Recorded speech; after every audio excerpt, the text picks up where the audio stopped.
प्रिय छात्र छात्राओं, आज हम हमारी पाठ्य पुस्तक क्षितिज भाग फर्स्ट कक्षा 9 ए पाठ्यक्रम में जो हमारा पाठ 10 है उसका नाम है बाघ।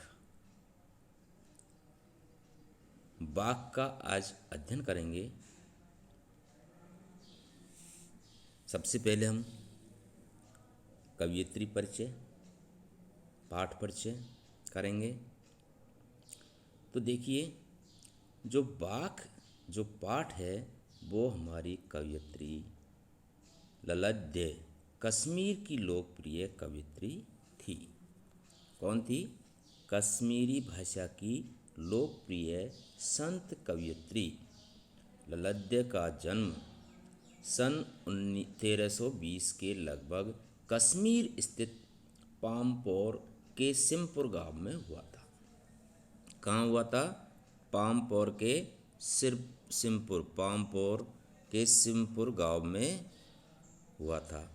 उनके जीवन के बारे में प्रमाणिक जानकारी नहीं मिलती है। ललद्य को लल्लेश्वरी, लल्ला और लल योगेश्वरी और ललारिफा आदि नामों से जाना जाता है। उनका देहांत 1391 के आसपास माना जाता है। ललद्य की काव्य शैली को बाघ कहा जाता है। जैसे हमारे हिंदी के कई कवियों ने, कबीरदास जी ने दोहे, मीरा ने पद, तुलसीदास की चौपाई, रसखान के सवैये प्रसिद्ध है। उसी प्रकार कश्मीर की लल्लेश्वरी जो कवियत्री है, उन्होंने अपनी जो शैली है बाघ में अपने काव्य की रचना की है और ललद्य की काव्य शैली को बाघ कहा जाता है। जिस तरह हिंदी में कबीर के दोहे, मीरा के पद, तुलसी की चौपाई और रसखान के सवैये प्रसिद्ध है, उसी तरह ललद्य के बाघ प्रसिद्ध है। अपने बाघों के जरिए उन्होंने जाति और धर्म की जो संकीर्णता है, जाति पाति है, जो संकीर्णता है, उसको ऊपर उठ करके भक्ति के ऐसे रास्ते पर चलने पर जोर दिया है जिसका जुड़ाव जीवन से हो। उन्होंने धार्मिक आडंबरों का विरोध किया है और प्रेम को सबसे बड़ा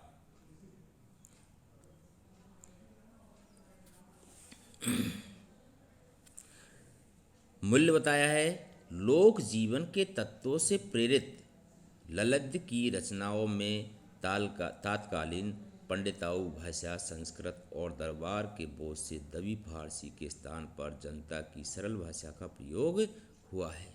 कौन सी भाषा का प्रयोग हुआ है? जनता की सरल भाषा का। यही कारण है कि ललद्य की रचनाएं सैकड़ों सालों से कश्मीरी जनता की स्मृति और वाणी में आज भी जीवित है। वे आधुनिक कश्मीरी भाषा का प्रमुख स्तंभ मानी जाती है। प्रिय विद्यार्थियों, भक्ति काल की व्यापक जनचेतना, कौन से काल की? भक्ति काल की व्यापक जो जनचेतना है, जनता के अंदर जो जागृति आई थी और उसमें अखिल भारतीय स्वरूप से परिचित कराने के उद्देश्य से यहाँ ललद्य के 4 बाघों का, कितने बाघों का? 4 बाघों का। जैसे कबीर के दोहे है, ऐसे ही ललद्य के बाघ है, कितने? 4। इनको हिंदी अनुवाद प्रस्तुत किया जा रहा है। किसमें प्रस्तुत किया जा रहा है? हिंदी में अनुवाद प्रस्तुत किया जा रहा है। पहले वाक में ललद्य ने ईश्वर प्राप्ति के लिए किए जाने वाले अपने प्रयासों की व्यर्थता की चर्चा की है कि व्यक्ति ईश्वर को प्राप्त करने के लिए जो प्रयास करता है वो सब व्यर्थ है। उसकी चर्चा लल्लेश्वरी ने पहले वाक में की है।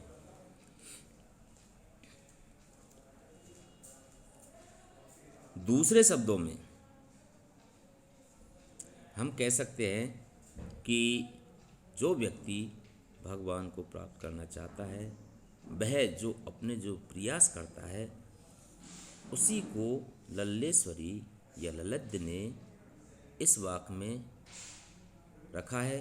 दूसरे वाक्य में बाह्य आडंबरों का विरोध करते हुए, भारी आडंबरों का विरोध करते हुए यहाँ कहा गया है कि अंतःकरण से समभावी होने पर ही मनुष्य की चेतना व्यापक हो सकती है। समभावी यानी समान भाव रखना, ना तो कम ना अधिक, समान भाव रखना, समभावी होना जरूरी बताया है। दूसरे शब्दों में इस माया जाल में कम से कम लिप्त होना चाहिए।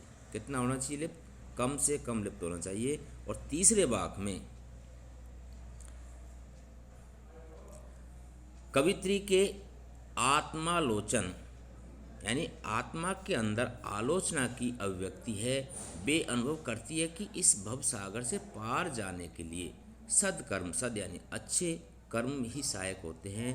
भेदभाव का विरोध करें। और ईश्वर की सर्वव्यापकता का चौथे वाक्य में बताया है कि ईश्वर सर्वव्यापक है, सभी जगह विद्वान है, मौजूद है, वो संपूर्ण पृथ्वी पर चर अचर जीव जंतु सब में है, सर्वव्यापक है। इस बात का उन्होंने उल्लेख किया है चौथे वाक्य में। ललित ने आत्मज्ञान को ही सच्चा ज्ञान माना है। कौन से ज्ञान को? आत्मज्ञान को ही सच्चा ज्ञान माना है। प्रस्तुत वाक्यों का अनुवाद मीराकांत ने किया है। ये जितने भी वाक्य हैं उनका हिंदी में अनुवाद किसने किया है? मीराकांत ने। किसने किया है? मीराकांत ने। मीराकांत ने किया है। अब सबसे पहले हम ललित के पहले वाक्य को अध्ययन करेंगे। इस पहले वाक्य में हम पहले इसको राग ध्वनि से पढ़ेंगे 2 बार कम से कम। उसके बाद इसका एक एक शब्दों का अर्थ करते हुए हम आगे बढ़ेंगे और उसका भावार्थ भी समझेंगे।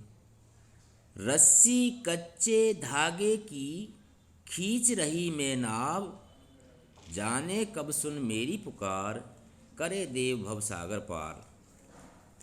कवयित्री ललित।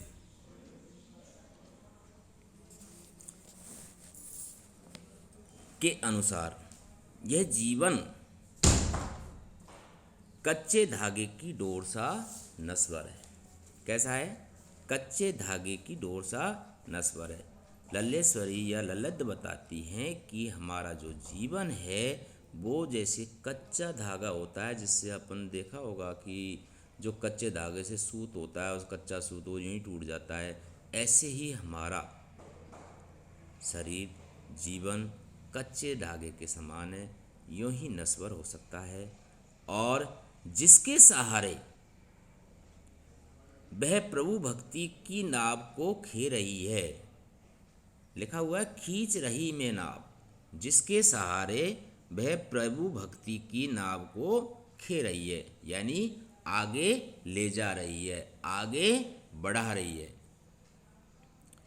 और जाने कब सुन मेरी पुकार, कवित्री कहती है कि ना जाने मेरी कब पुकार को सुनेंगे कौन? देव। अपने देव मेरी पुकार को न जाने कब सुनेंगे। और करे देव भव सागर पार, पता नहीं कब मेरा देव भव सागर से पार करेंगे। भव सागर यानी संसार रूपी सागर से मुझे कब पता नहीं मुक्ति मिलेगी। मैं इस जीवन की जो नाव है उसको, कच्चे धागे की बनी हुई है जीवन की जो नाव, उसको मैं धीरे धीरे आगे बढ़ा रही हूँ। और मेरे देव मेरी पुकार न जाने कब सुनेंगे, न जाने कब मुझे इस भव सागर से पार कर देंगे। अगले वाक्य में पानी टपके कच्चे सकोरे, व्यर्थ प्रयास हो रहे मेरे, जी में उठती रह हूँ, घर जाने की चाह है घेरे। यहाँ पर देखिए पानी यानी पानी जो आप जानते हो पानी, और टपके यानी टपकना रिसना, कच्चे यानी कच्चा, सकोरे यानी मिट्टी के बर्तन। जो मिट्टी का बर्तन, पकी हुई मिट्टी का नहीं, कच्ची मिट्टी का जब बर्तन सकोरा बना लेता है, कटोरी रूंगा, उसमें यदि हम पानी भर देंगे तो उसमें से पानी धीरे धीरे रिस रिस के नीचे टपक जाता है। उसी प्रकार कवयित्री ने जीवन मिट्टी के कच्चे सकोरे के समान क्षण क्षणभंगुर बताया है। अपने स्वयं के जीवन को, मनुष्य जीवन को कच्चे सकोरे के समान क्षणभंगुर बताया है कि कुछ ही समय में समाप्त होने वाला है।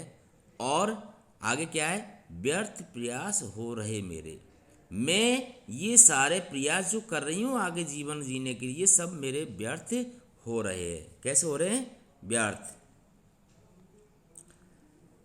अर्थात जीवन निरंतर बीतता जा रहा है। जैसे कच्चे सकोरे में जल भर देते हैं, वो टपक टपक के जल खत्म हो जाता है, उसी प्रकार मेरा जीवन धीरे धीरे बीतता जा रहा है और मृत्यु निकट आ रही है। जैसे जो जितना समय है वो निकलता जाएगा तो मृत्यु निकट आ रही है, ऐसा उन्होंने कहा है ललित जी ने। आगे, जी में उड़ती रह रहे हूँ, जी यानी अंदर आत्मा में तृष्णा है कि कब मेरे प्रभु के दर्शन होंगे, कब प्रभु मेरे मिलेंगे, कब देव मुझे दर्शन देंगे। इस प्रयास से मेरे अंदर इच्छा जागृति हो रही है, हुंक उठ रही है, इच्छा जागृति हो रही है कि कब मुझे देव दर्शन देंगे, प्रभु मिलेंगे। आगे,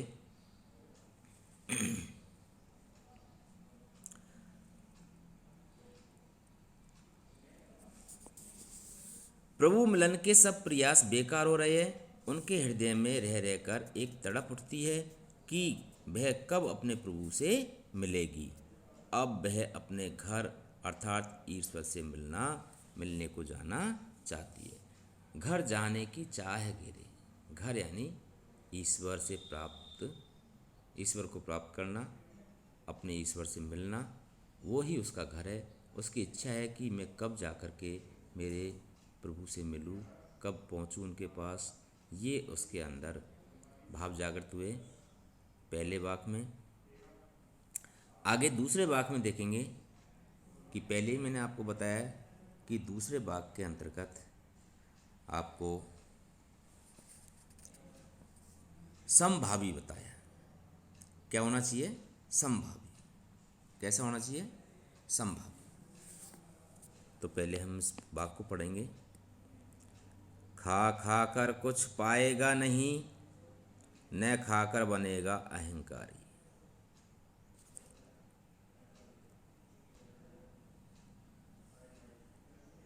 सम खा तभी होगा संभावी, खुलेगी साकल बंद द्वार की।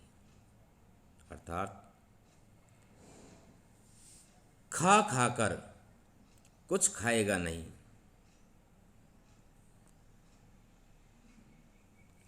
खा खाकर कुछ खाएगा नहीं। अर्थात कवित्री कहती है, हे मनुष्य, तू सांसारिक भोग में लीन मत हो। कवित्री क्या कहती है? सांसारिक भोग में लीन मत हो, क्योंकि भोग से कुछ मिलने वाला नहीं है। खाना यानी भोग करना। कुछ पाएगा नहीं, इससे कुछ आपको प्राप्त होने वाला नहीं है। न खाकर बनेगा अहंकारी। अहंकारी यानी घमंडी। अहंकारी यानी घमंडी।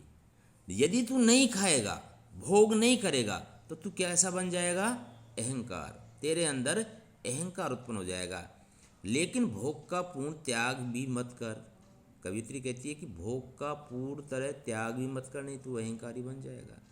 इससे मन में अहंकार उत्पन्न होगा। भोग और त्याग में उचित संतुलन रख। कवित्री क्या कहती है? भोग और त्याग में उचित संतुलन बनाए रख। और आगे, समखा तभी होगा संभावी। क्या कहती कवित्री? समखा कि इंद्रियों पर उचित संयम रख और मध्यम मार्ग अपना कर चल। यानी भोगी भी मत बन और अहंकारी भी मत बन। इसलिए मन का भाव समान रख, समभाव रख। ना तो भोग को त्यागना है, ना अहंकारी बनना है। इसी मन मनोदशा में प्रभु प्राप्ति के बंद द्वार खुलेंगे। प्रभु की जो तुम्हारे अंदर चाह है, प्रभु के दर्शन की, प्रभु को मिलने की, वो बंद द्वार भी आपके लिए खुल जाएंगे। अगला तीसरा वाक्य है, आई सीधी राह से गई न सीधी राह, आई न सीधी राह से गई न सीधी राह, सुषम सेतु पर खड़ी थी बीत गया दिन आह, जेब टटोली कौड़ी न पाई, जेब टटोली कौड़ी न पाई, मांझी को दू क्या उतराई। तीसरे वाक्य में ललित बताती है कि इसके अंतर्गत एक सीधा साधा अर्थ ये निकाले, सुषमा सेतु नाड़ी, सुषमा सेतु नाड़ी, सुषमा सेतु नाड़ी के अंतर्गत देखिए आप,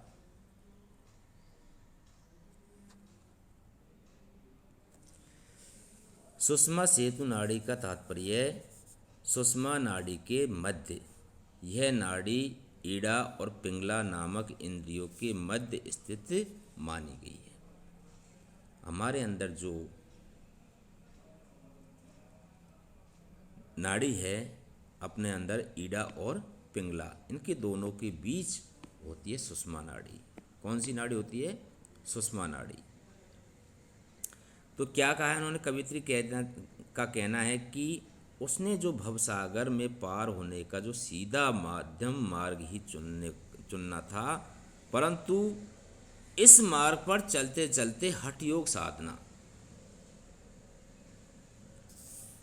के कठिन मार्ग पर चल पड़ी कि आई सीधी राह से, मैं जाना चाहती सीधी राह से समभावी बन करके, लेकिन मैं कठिन मार्ग पर चल पड़ी हूँ। कौन से मार्ग पर?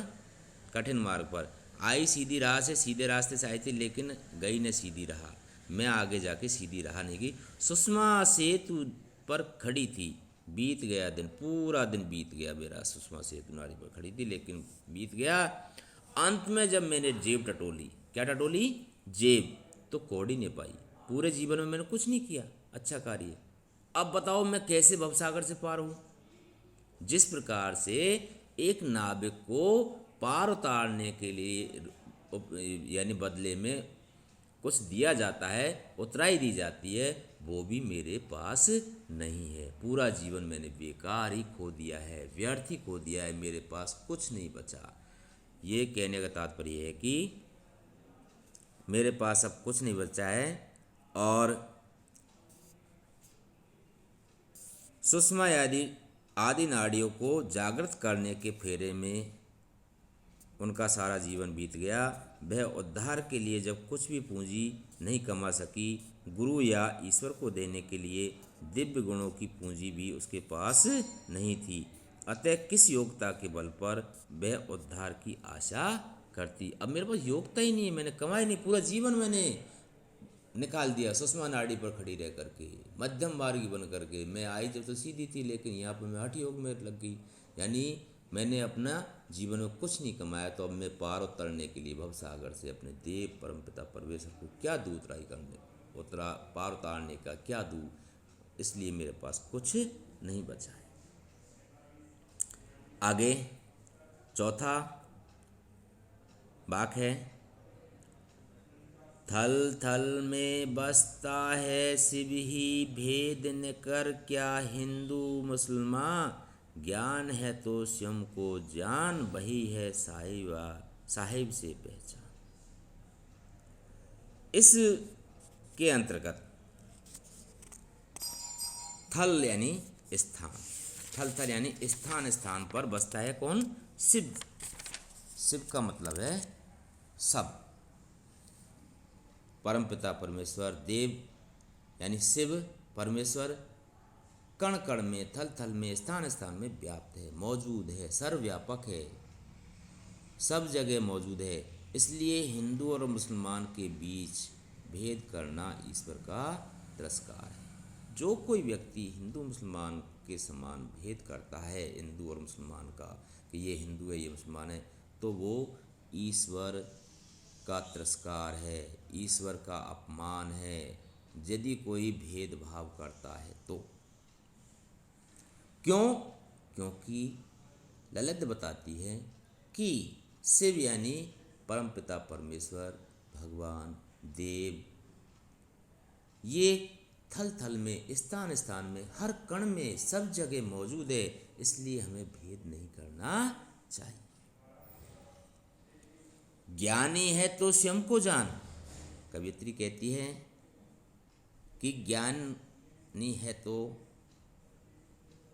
ईश्वर के सच्चे भक्त और ज्ञानी को मनुष्य के बीच भेद दृष्टि नहीं करनी चाहिए। और ज्ञानी के ज्ञान की कसौटी आत्मज्ञान अर्थात स्वयं को जानना है। यदि ज्ञानी है तो आत्मज्ञान को जान, स्वयं को जानना है, और वही है साहिब की पहचान। वही किसकी पहचान है? सच्ची, वही परमपिता परमेश्वर की पहचान है। और जो आपने आपको जान लेता है वही ईश्वर को जान सकता है। जो स्वयं को जान जाता है, अपने ज्ञानी है तो स्वयं को जान जाता है, तो वो सबको जान लेता है। क्योंकि परमात्मा आत्मा के रूप में सभी के भीतर विद्वान है। हमारे अंदर जो आत्मा है वो परमात्मा का अंश है। यदि खुद ने आत्मा को जान लिया तो परमात्मा को भी जान लिया। इसलिए प्रकार से कवियत्री कहती है कि ज्ञानी व्यक्ति स्वयं को जान लेता है तो परमपिता परमेश्वर प्रभु को भी जान लेता है। थैंक यू, धन्यवाद।